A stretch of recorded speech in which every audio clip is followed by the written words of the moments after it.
नमस्कार मित्रों, स्वागत है आपका इस यूट्यूब चैनल पे। ये वीडियो बनाना बहुत महत्वपूर्ण है क्योंकि बेसिक शिक्षा परिषद के शिक्षकों पर उंगली उठाना सबके लिए बहुत आसान होता है कि यहाँ पढ़ाई नहीं होती, यहाँ बच्चों को कुछ आता नहीं है, यहाँ पे बेसिक से कोई फ़ायदा नहीं है। लेकिन क्या बेसिक के स्कूलों की रियल प्रॉब्लम को क्या कोई समझना चाहता है या केवल उंगली उठाना चाहता है? तो उसी चीज़ को हल्का सा दर्शाना, सिर्फ एक छोटा सा पार्ट को दर्शाने का प्रयास इस वीडियो से है। बाइक की किस्त में कट गए बेटे की यूनिफॉर्म के 1200 रुपये। बेटे की ड्रेस के लिए आए 1200 रुपये बाइक की किस्त में कटने पर पत्नी ने विवाद किया तो सोमपाल ने जान दे दी। सोमपाल व उसकी पत्नी के बीच काफ़ी समय से अनबन चल रही थी। दोनों अलग रह रहे थे। सोमपाल की आर्थिक स्थिति बेहद ख़राब थी। पिछले दिनों हुई बरसात में उनका कच्चा घर भी गिर गया था। इसके बाद उसकी पत्नी जगदेई बच्चों के साथ पड़ोसी की बैठक में शरण लिए हुई थी। सोमपाल माँ के साथ टूटे हुए घर में पन्नी डालकर रह रहा था। सोमपाल की शराब पीने की आदत के कारण भी पति पत्नी में विवाद होता रहता था। सप्ताह भर पहले जगदेई सरकारी आवास की मांग करने तहसील गई थी। यहाँ कमजोरी के कारण वह बेहोश होकर गिर गई थी। जैसे तैसे लोगों ने उसे घर तक पहुँचाया। जगदेई ने बताया कि बेटे मुनीश की यूनिफॉर्म के लिए 1200 रुपये खाते में आए थे। वह बेटे की यूनिफॉर्म और जूते खरीदना चाहती थी। सोमपाल ने काफ़ी समय पहले बाइक ली थी। इसकी किस्तें उसके खाते से कटती थी।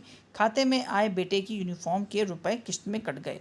सोमपाल इस बात को पत्नी से छिपा रहा था। जगदेई ने बताया कि शुक्रवार को जब उसने बैंक में जाकर जानकारी की तब उसे किस्त कटने की बात पता चली। शव ढकने के लिए कपड़ा तक नहीं। सोमपाल की आर्थिक स्थिति इस कदर खराब थी कि उसकी मौत होने के बाद शव को ढकने के लिए एक चादर तक घर वालों के पास नहीं मिली। प्रधान सुरभीक सिंह ने एक कपड़ा खरीद कर उठाया। उसके घर में ना तो राशन है और ना ही बर्तन। घटना के बाद बच्चों को पड़ोसियों ने भोजन कराया। दोनों शवों के देह संस्कार तक के लिए जगदेई के पास रुपए नहीं हैं। अब इस खबर को क्यों बताया गया? देखिए, ये जो खबर है ये बेसिक के बच्चों की ज़मीनी जो सिचुएशन है, जो हालात हैं, उसको बयां करता है। बेसिक में जो 1200 रुपये बच्चों के खातों के, जो ड्रेस के, जूता मोजा और बैग सब का जो पैसा जाता है, आपको क्या लगता है कि इतना गरीब आदमी जो जिसके पास बर्तन नहीं है, खाने का राशन नहीं है, कफ़न के लिए कपड़े नहीं हैं, क्या वो 1200 रुपये से अपने बच्चों की ड्रेस बनवा पाएगा? क्या वो बनवा सकता है? बिल्कुल भी नहीं। 1200 रुपये वो अपने खाने के लिए इस्तेमाल करेगा।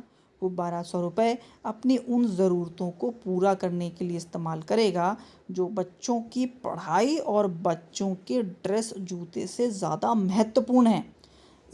ये बात उसके ऊपर उंगली उठाने की नहीं है।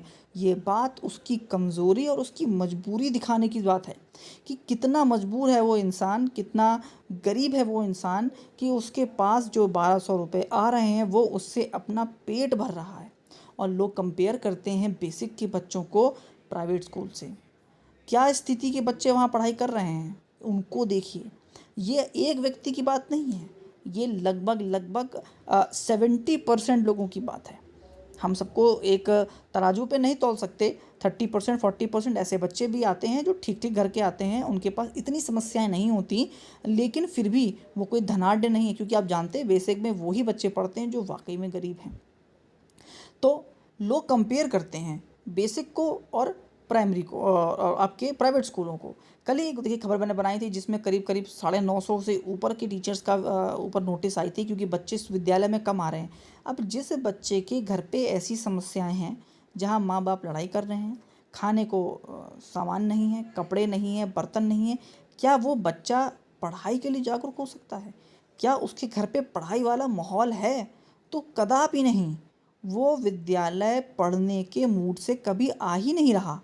जब घर पे इतनी कला है तो क्या वो विद्यालय आएगा? बिल्कुल भी नहीं आएगा। उसकी अटेंडेंस कहाँ से लेके आएंगे? आप नाम काट सकते नहीं हैं और काटना भी नहीं चाहिए। उस व्यक्ति की समस्याओं को समझिए। बेसिक में ऐसे ही बच्चे आपको देखने के लिए मिलेंगे। एक एग्ज़ाम्पल बता रहा हूँ, ये एकदम एग्जैक्ट एग्ज़ाम्पल हमारे साथ हुआ था। एक अभिभावक अपने बच्चे को बहुत दिन तक विद्यालय नहीं भेज रहे थे। बहुत दिन बाद विद्यालय बच्चा आया, उससे हमने कहा कि तुम्हारे भाई ड्रेस के पैसे आ गए हैं, ड्रेस बनवा के विद्यालय आइएगा। 1 दिन 2 दिन करते करते महीना बीत गया, लेकिन वो बच्चा ड्रेस पहन के नहीं आया। जब उसके अभिभावक से संपर्क किया गया कि भाई अब तो पैसा आ गया है 1200 रुपये, तो अब ड्रेस क्यों नहीं बनवा रहे हैं, तो उसके पिताजी का अगर आप जवाब सुन लेते तो आप बोलने योग्य नहीं बचेंगे। उसने कहा कि सर ये इतने दिन से इसलिए नहीं आ रही थी क्योंकि इसके पैर में फोड़ा हो गया था और उसका इलाज कराने में बहुत पैसा खर्चा हो गया, तो जो वो 1200 रुपये आए थे वो उसके फोड़े के इलाज में लगा दिए हैं। तो गुरुजी मेरे पास अब पैसा नहीं है कि मैं ड्रेस बनवा सकूं। क्या आप उस अभिभावक से कहेंगे कि नहीं तुम बिना ड्रेस के विद्यालय आओगे तो तुम्हारा नाम काट दिया जाएगा? क्या आप उस पर प्रेशर बना सकते हैं कि वो बच्चे को ड्रेस खरीद के दे? जिस इंसान के पास अपने बच्चे का इलाज कराने के पैसे नहीं हैं, आप उससे क्या एक्सपेक्ट करते हैं? ये हालात हैं बेसिक के बच्चों के, ये हालात हैं बेसिक की पढ़ाई के, ये हालात हैं बेसिक के बच्चों के स्तर के। यहाँ पर आज भी जद्दोजहद खाने को लेकर है। आज यहाँ जद्दोजहद केवल कपड़े पहनने को है, एक पक्की छत होने को है, घर पे बिजली कनेक्शन होने को है। क्योंकि बच्चे ऐसे आते हैं जब बताते हैं कि सर लाइट नहीं थी, मतलब घर पे कनेक्शन नहीं है, शाम को 6 बजे के बाद सर हम नहीं पढ़ सकते। इस प्रकार के बच्चों को विद्यालय में पढ़ाना होता है, तो वो घर पे जाके क्या पढ़ेंगे? उनके माँ बाप उनको क्या पढ़ाएंगे? उनका विद्यालय में ही जो पढ़ाई होती है सिर्फ पढ़ाई होती है, उसके बाद उनकी कोई पढ़ाई नहीं होती। लेकिन लोग कंपेयर करते हैं बेसिक को और प्राइवेट स्कूल्स को, कहेंगे कि प्राइवेट स्कूल्स के टीचर्स को देखिए कम सैलरी में कितना अच्छा पढ़ाते हैं, और बेसिक के टीचर्स को देखिए 50,000 वेतन कमाते हैं और बच्चों को कुछ नहीं पढ़ाते हैं। अगर आप 1 महीना वेतन की बात करते हैं, आप 1 महीना बेसिक में आप पढ़ा के देखिए, आपको समस्याएं समझ में आएंगी और उन समस्याओं का निराकरण आपके पास नहीं होगा। आप उसकी समस्याओं को देखकर कहोगे ठीक है भैया, कोई बात नहीं, तुम अपना ध्यान रखो और किसी प्रकार से अपना जीवन यापन करो। ये समस्याएं हैं बेसिक की। अगर आपको इस वीडियो को पढ़ने के बाद, सुनने के बाद थोड़ा सा भी अगर बेसिक के टीचर्स के, बेसिक के बच्चों की और बेसिक की स्थिति पर थोड़ा सा भी विचार करेंगे, तो आप पाएंगे कि फिर भी टीचर्स बहुत मेहनत करते हैं, बच्चों को विद्यालय खींच के लाते हैं, उनको पढ़ाते हैं। साक्षर बनाने में जो मेहनत करते हैं जो शिक्षक, वो बहुत बहुत बहुत ज़्यादा है। ज़्यादा का शब्द तो नहीं इस्तेमाल कर सकते क्योंकि लिमिट तो कभी किसी चीज़ की नहीं है, लेकिन बेसिक के शिक्षक अच्छा कार्य करते हैं, उनकी सराहना करिए, ना कि उन पर उंगली उठाइए। लास्ट तक वीडियो देखिए, उसके लिए बहुत बहुत धन्यवाद। आपका दिन शुभ हो।